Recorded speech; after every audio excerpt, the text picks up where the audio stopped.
Muling nagpakita ng tagumpay ang Masbate Police Provincial Office sa kampanya kontra ilegal na droga matapos maaresto ang isang hinihinalang street-level drug personality sa isinagawang buy-bust operation sa barangay Ambulong ng Aroroy, Masbate.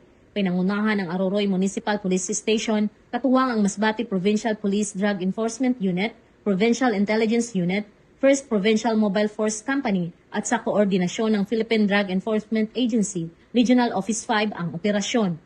Nakumpiska sa operasyon ang 6 na heat-sealed transparent plastic sachet na naglalaman ng hinihinalang shabu na may tinatayang kabuuang timbang na 8 gramo at standard drug price na 54,400 pesos.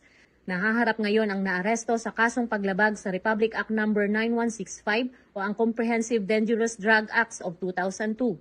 Samantala, muling tiniyak ni Police Colonel Jefferson B. Araujo, Provincial Director ng Masbate PPO, ang patuloy na pagsasagawa ng intelligence-driven at law enforcement operations upang mapanatili ang kapayapaan at maisulong ang isang ligtas, maayos at drug-free na komunidad sa lalawigan ng Masbate.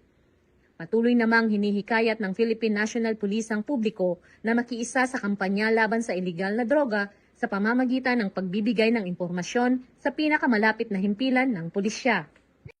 Ako po si Police Corporal Danet R. Alba, nag-uulat para sa Police News Network.